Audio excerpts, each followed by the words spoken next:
Assalamualaikum warahmatullahi wabarakatuh. Waalaikumsalam warahmatullahi wabarakatuh. Baiklah, di sini saya Wahda Hilwani Damanik dengan NIM 0201 191018 akan menyampaikan materi dengan judul Pengasuhan Anak.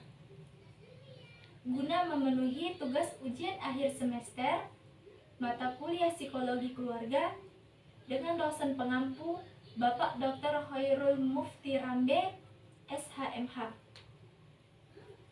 Jadi pengasuhan anak adalah bagian dari proses sosialisasi yang paling penting dan mendasar.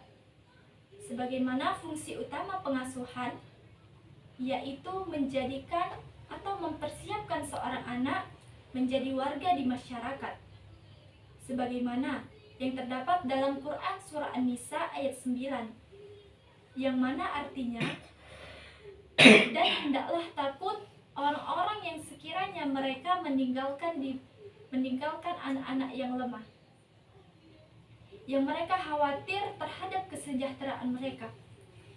Dan hendaklah mereka bertakwa kepada Allah, dan hendaklah mereka mengucapkan perkataan yang benar. Dari Quran Surah An-Nisa ayat 9 ini menyatakan bahwasanya pengasuhan dilakukan oleh orang tua ketika anak tersebut masih kecil.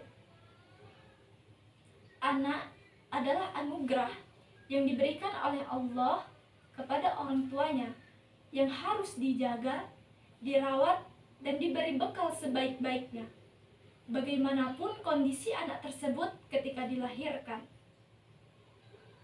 Dari ayat tersebut, maka kewajiban orang tua tidak hanya untuk guna memenuhi kebutuhan jasmani anak saja, namun juga berkewajiban untuk memenuhi kebutuhan rohaninya, seperti memberikan rasa kasih sayang, rasa aman, rasa bebas, harga diri, dan juga kesuksesan, bukan malah sebaliknya.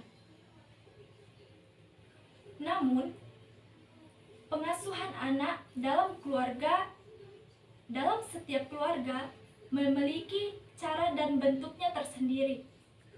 Dikarenakan pengasuhan dilatar belakangi oleh beberapa faktor, yaitu yang pertama, faktor latar belakang kebudayaan.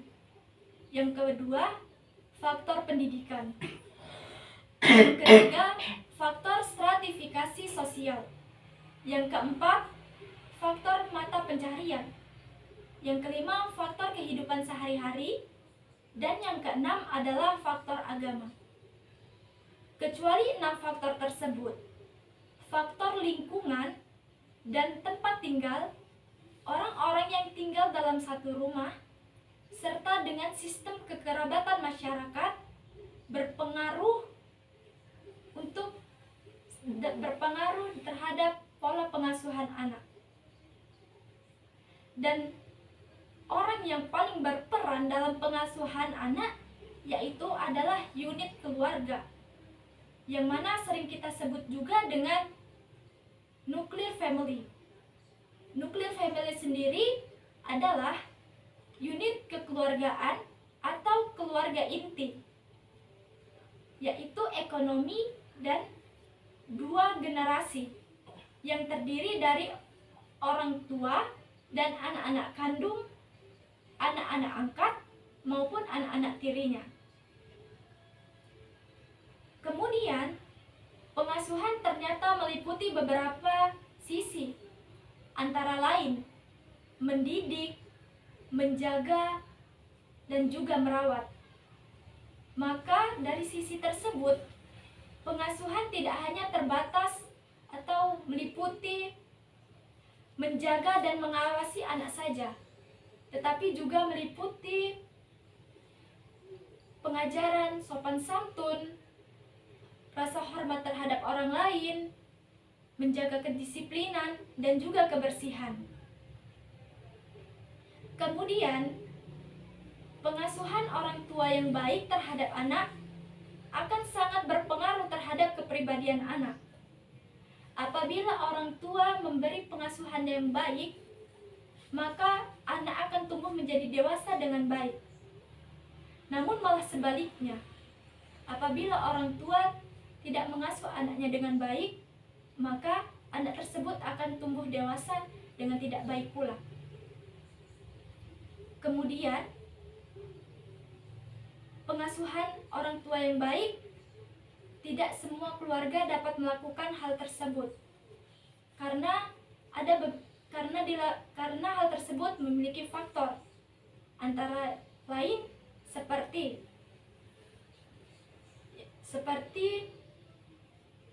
pengasuhan anak yang tidak dapat dilakukan oleh orang tuanya. Maka masalah yang timbul seperti peran orang tua untuk pengasuhan anaknya tidak seimbang diberikan oleh orang tuanya. Seperti anak yang ditinggal orang tuanya, baik itu ditinggal meninggal oleh salah satu orang tuanya, maupun karena perceraian atau ditinggal tanpa status. Maka anak yang seperti itu akan tumbuh dewasa dengan rasa kurang bahagia. Selanjutnya yaitu adalah macam-macam pola pengasuhan anak. Macam-macam pola pengasuhan anak ada 4. Yang pertama, pola pengasuhan otoriter. Yang kedua, pola pengasuhan demokratis. Yang ketiga, pola pengasuhan permisif. Dan yang keempat adalah pola pengasuhan situasional. Baiklah, yang pertama yaitu pola pengasuhan otoriter. Gaya pengasuhan otoriter ini di mana orang tua membatasi dan memberikan hukuman terhadap anaknya tanpa segan-segan bisa menyakiti fisik anaknya. Dan juga orang tua yang pengasuhan sistem otoriter ini tanpa segan-segan bisa meluapkan amarahnya terhadap anaknya. Maka dengan pengasuhan otoriter ini, anak cenderung terlihat tidak bahagia terhadap orang tuanya. Maka anak tersebut akan merasa dirinya minder dan tidak percaya diri, dan juga tidak mudah untuk berkomunikasi dengan orang lain. Selanjutnya yaitu pola pengasuhan demokratis, di mana gaya pengasuhan ini orang tua mendorong anaknya untuk mandiri. Orang tua membebaskan anaknya untuk melakukan apapun hal yang ingin dilakukan oleh anaknya, namun juga memberi batasan dan memberikan arahan terhadap anaknya. Orang tua yang seperti ini memberikan kasih sayang yang penuh terhadap anaknya. Maka dengan pengasuhan ini, anak merasa kehangatan dan kasih sayang diberikan oleh orang tuanya. Dan yang ketiga adalah pola pengasuhan permisif. Pola pengasuhan ini di mana orang tua tidak sama sekali terlibat terhadap anaknya. Orang tua ini membiarkan anaknya melakukan apa saja yang ingin anak lakukan. Maka dengan pengasuhan ini tidak jarang anak-anak melanggar peraturan-peraturan yang ada. Dan yang terakhir, pola pengasuhan situasional, di mana gaya pengasuhan ini yaitu orang tua sangat terlibat dalam anaknya. Orang tua ini akan menyetujui apa saja yang anak akan lakukan. Tetapi dengan pola pengasuhan ini, anak akan menjadi manja dan tidak tahu aturan. Dengan demikian, maka untuk memilih bagaimana pola yang terbaik, maka pola demokratislah yang terbaik untuk menjadi pola pengasuhan terhadap anak. Jadi dapat disimpulkan bahwasanya